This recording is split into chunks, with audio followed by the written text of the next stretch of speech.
Hello everyone, my name is Bailey Chatterson, and today I will be presenting my final project on epoxy resins. So the main focus will be on the synthesization and the mechanism of epoxy resins for this project. Epoxy resins can be reacted with themselves or co-reactants. Co-reactants are more commonly known for their curing properties. There are many uses for epoxy resins, such as coatings for metals, plastics, and even in electronics. Bisphenol A based epoxy resin is the most common and commercially used starting point for epoxy resins. If the epoxy is BPA based, it's considered to be very strong and resistant to chemical destruction. This is a great resin choice for long-term usage. After today's presentation, hopefully you will know how epoxy resins are created, the mechanism for this reaction, along with the synthesis.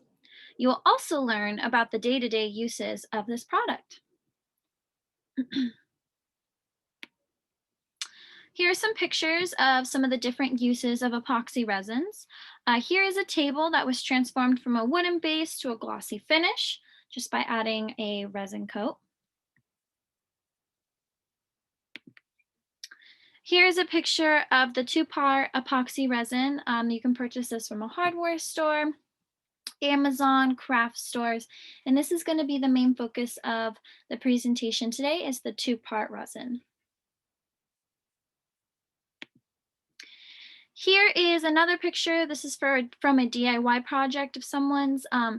The items that they have here are like a dandelion, a plastic succulent, some seashells, and some wooden little structures. And they were all preserved in the resin to use for decoration.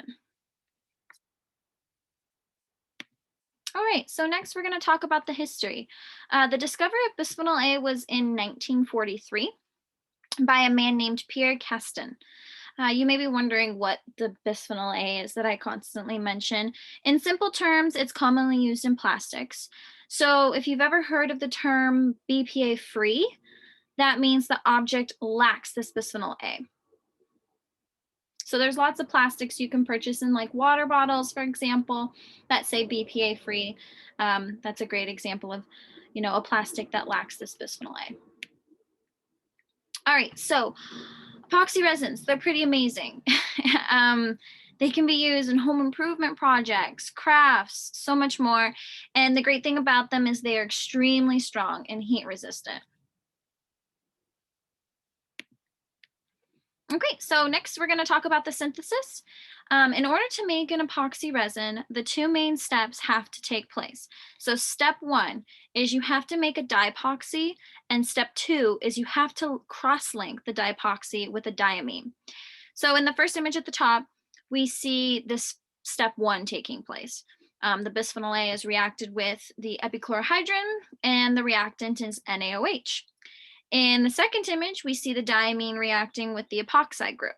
From this, the oxygen's extra pair of electrons will take the nitrogen and will make an alcohol and an amine group. But this quite hasn't happened yet. I'm going to go into further detail about this step in the mechanism. So I don't want to get too ahead of myself here. Okay, so the synthesis of epoxy resins, I'm going to kind of go into more of the reasoning for it. But like I said, there's a step one and a step two. Okay, so we have a two-step process for this overall reaction because we want to take the dipoxy we created and mix it with the diamine to make the super strong new compound. This is why when you buy a two-part mixture at the store, like from the image on slide 5, you have to mix the two together for the reaction to actually take place and form a hard substance.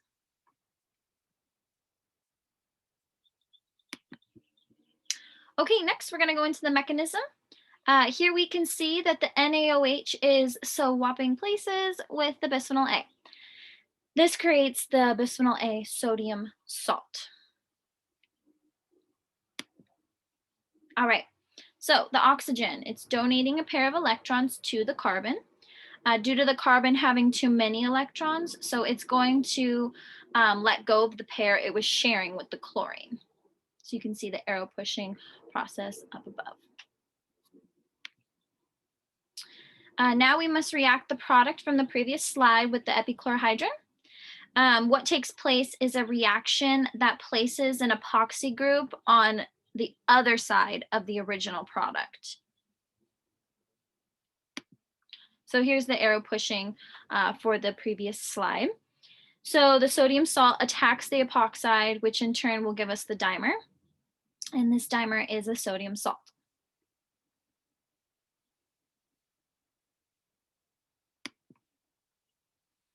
So a water molecule at the top there, it comes in next, and the negative oxygen takes a proton from it. This is how the alcohol group forms and the NaOH reforms.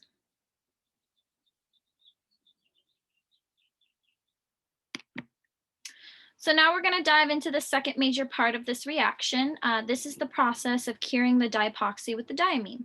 So the diamine's electrons attack the carbon atom that is next to the epoxide oxygen. This gives a negative charge to the oxygen and a positive charge on the nitrogen.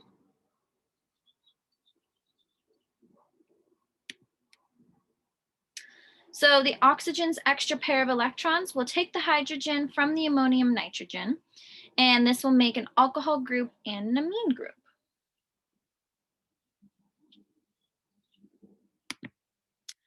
So another epoxide N group will add to the same amine group, and then two more epoxide groups add to the amine at the other end of the diamine. So this ties all the dipoxies into one big molecule, and this creates this large cross-linked network that you can see in the middle, the large image there. That's the cross-linked network.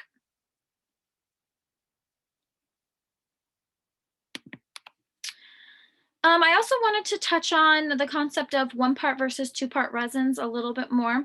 The main difference between these two products is that you can buy them both at like craft stores and hardware stores, but the difference is the two-part version that was discussed in this project, it doesn't need to be cured by heat.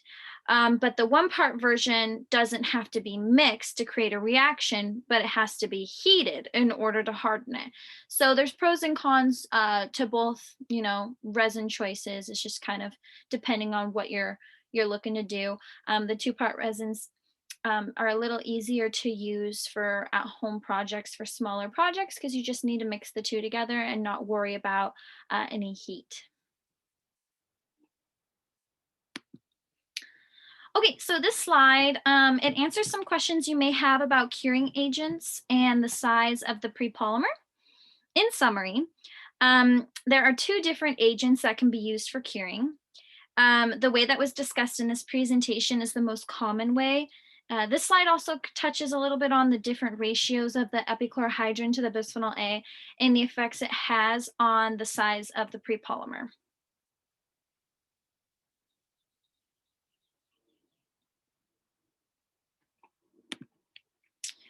All right, so in closing, epoxy resins are used in so many different ways. Without them, many plastics, adhesives, and even flooring, they wouldn't exist today. There's actually more research being taken place that's going in depth more for environmentally friendly epoxy resins that will be made from 100% plant-based processes. So next time you go to a hardware store or a craft store, or even look around on Amazon, take a look at the different epoxy resin products, and there's the different ways that you can use them at home. You may be able to get a little creative and restore some furniture in your home like one of the slides had, or just, make a real quick fun DIY craft with your family or friends. I hope you enjoyed this project. On the following two slides, I have my sources in case you're curious to go into more depth and read a little bit more about epoxy resins, the history, if you want to know more about the gentleman that discovered it in 1943. Feel free to take a look at these sources and read more about it. Thank you so much for bearing through this presentation.